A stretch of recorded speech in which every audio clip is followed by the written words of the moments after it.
70 के दशक का वो दौर जब बॉलीवुड में रोमांस का जादू चल रहा था, तभी स्क्रीन पर एंट्री होती है एक कड़क और फौलादी इंसान की, जिसने आते ही एक्शन की परिभाषा बदल दी।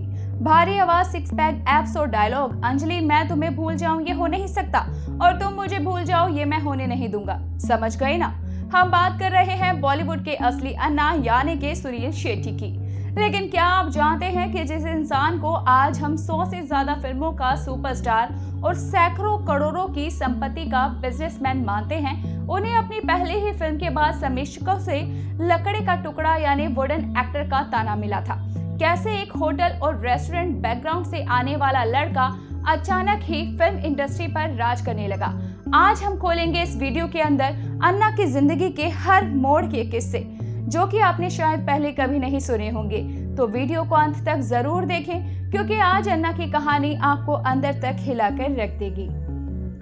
कहानी शुरू होती है 11 अक्टूबर 1961 को। कर्नाटक के मुल्की के एक तुलु भाषी तुलुवा परिवार में सुनील शेट्टी का जन्म एक बेहद साधारण और सांस्कृतिक परिवार में हुआ।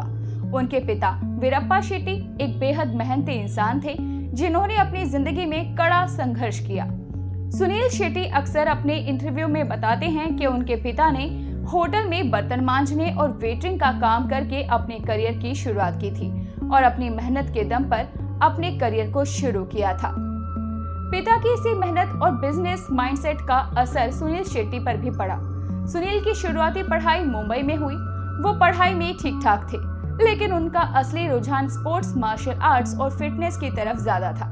उन्होंने होटल मैनेजमेंट में डिग्री हासिल की, क्योंकि वो अपने पिता के साथ बिजनेस को आगे बढ़ाना चाहते थे। इस दौरान उन्होंने कराटे में ब्लैक बेल्ट भी हासिल की। उस वक्त तक दूर दूर तक सुनील शेट्टी का फिल्मों में आने का कोई इरादा नहीं था। वो तो बस अपने गारमेंट्स और रेस्टोरेंट बिजनेस पर ध्यान दे रहे थे। फिर आया साल 1992। सुनील शेट्टी की उम्र 31 साल की हो चुकी थी। इस उम्र में अमूमन लोग एक्टिंग करियर शुरू करने से झिझकते हैं, लेकिन उनकी शानदार फिजिक और पर्सनालिटी को देखकर डायरेक्टर दीपक आनंद ने उन्हें अपनी फिल्म बलवान के लिए साइन कर लिया। ये फिल्म हिट रही, लेकिन इंडस्ट्री ने उन्हें एक एक्टर के रूप में स्वीकार नहीं किया। आलोचकों ने यह भी कहा कि उनके पास केवल बॉडी है, एक्टिंग नहीं आती। लेकिन अन्ना कहाँ हार मानने वालों में से थे। साल 1994 में उनकी जिंदगी का टर्निंग पॉइंट आया। इस साल उनकी 2 ब्लॉकबस्टर फिल्में आई, मोहरा और दिलवाले। मोहरा का गाना ना कजरे की धार, ना मोतियों के हार और दिलवाले की उनकी इंटेंस एक्टिंग ने रातों रात उन्हें सुपरस्टार बना दिया। इसके बाद उन्होंने गोपी किशन, सपूत, कृष्णा और बॉर्डर जैसी कल्ट फिल्मों में काम किया।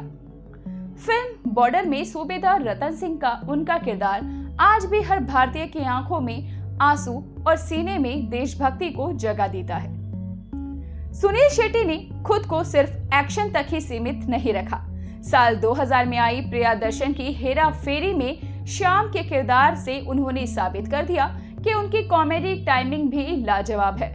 उसी साल फिल्म धड़कन में विलेन देव के किरदार को निभाकर उन्होंने बेस्ट विलेन का फिल्म फेयर अवार्ड भी अपने नाम करवा लिया था।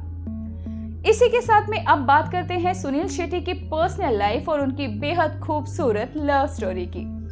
सुनील शेट्टी की पत्नी का नाम है माना शेट्टी। इन दोनों की लव स्टोरी किसी फिल्मी कहानी की स्क्रिप्ट से कम नहीं है। सुनील शेट्टी और माना की मुलाकात मुंबई के एक पेस्ट्री शॉप पर हुई थी। सुनील को बस पहली ही नजर में माना से प्यार हो गया था और वो उन्हें देखते ही अपना दिल हार बैठे थे। लेकिन दिक्कत ये थी कि सुनील शेट्टी एक पारंपरिक दक्षिण भारतीय हिंदू परिवार से थे और माना एक मुस्लिम पंजाबी परिवार से थी। दोनों के परिवार वालों को इस रिश्ते के लिए मनाना बेहद मुश्किल था। सुनील शेट्टी ने करीब 9 साल तक इंतजार किया, अपने प्यार को साबित किया और आखिरकार साल 1991 में दोनों ने शादी कर ली। आज माना शेट्टी एक सफल बच्चे बेटी अथिया शेट्टी, जिन्होंने क्रिकेट केएल राहुल से शादी की है, और बेटा आहान शेट्टी, जो कि बॉलीवुड में एक्टर है, दोनों की मां है। और सुनील शेट्टी और माना शेट्टी का रिश्ता बखूबी अच्छे से पटरी पर चल रहा है। हाल की ही अपडेट्स की बात करें तो सुनील शेट्टी की बॉलीवुड का सबसे स्मार्ट बिजनेसमैन उन्हें कहा जाता है। जब उनकी फिल्म का करियर थोड़ा सा धीमा हुआ तो उन्होंने बिजनेस में अपना पूरा ध्यान लगाया और डिमोटिवेटेड नहीं हुए।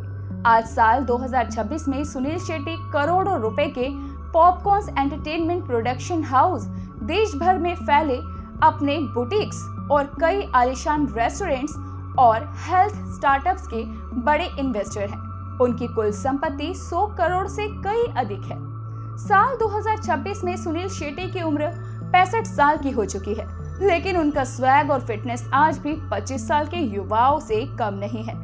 हाल के वर्षों में उन्होंने OTT स्पेस में भी धारावाही बैंक और हंटर जैसे कई टीवी सीरीज में अपनी धमाकेदार वापसी की है। 2026 के ताज़ा अपडेट्स के मुताबिक वो अपनी कल्ट कॉमेडी फ्रेंचाइजी हेरा फेरी 3 की शूटिंग और रिलीज को लेकर बेहद व्यस्त हैं, जिसका फैंस सालों से इंतजार भी कर रहे हैं। इसके साथ ही वो कई रियलिटी शोज में बतौर जज और मेंटर भी नजर आते रहते हैं। अब बता देते हैं दोस्तों जाते जाते उनके बारे में कुछ और किस्से। जैसा कि हम जानते हैं कि सुनील शेट्टी का अक्सर ये कहना है कि अगर आप अपनी फिटनेस पर ध्यान रखते हैं तो आपको कोई भी नहीं हरा सकता। जब वो डिमोटिवेटेड हुए और उनका बिजनेस अच्छा नहीं चल रहा था तो उन्होंने मूवीज पर ध्यान दिया, और जब मूवीज से उन्हें वो प्रेरणा नहीं मिली तो उन्होंने बिजनेस में ध्यान दिया। तो दोस्तों ये थी सुनील शेट्टी यानी कि हमारे प्यारे से अन्ना की कहानी, जिन्होंने आलोचकों को अपनी ताकत बनाया, एक्शन से लेकर कॉमेडी तक हर जोनर में अपना लोहा मनवाया, और आज 2026 में भी एक सफल बिजनेसमैन, एक परफेक्ट फैमिली मैन और एक फिटनेस आइकन के रूप में हमारे सामने खड़े हैं। अन्ना पर ये ही फैसला जो उनका था सबसे सटीक बैठा। आपकी जिंदगी का कौन सा फैसला है जिसके लिए आपको खुशी होती है? एक फैसला और कर लीजिए हमारे चैनल को सब्सक्राइब करके। अगर आपको अन्ना की ये बायोग्राफी पसंद आई हो तो वीडियो को लाइक करना ना भूलें, कमेंट करके अपने विचार हमारे साथ शेयर जरूर करें। अब आपके लिए जाते जाते एक सवाल कि सुनील शेट्टी की हेरा फेरी धड़कन बॉर्डर में से आपकी सबसे पसंदीदा फिल्म कौन सी है, और क्या आप हेरा फेरी 3 में उनके शाम के रोल को देखने के लिए एक्साइटेड हैं? अपनी राय हमें कमेंट बॉक्स में कमेंट करके जरूर बताएं। मिलते हैं अगली वीडियो में, तब तक अपना ध्यान रखिए। Bye bye.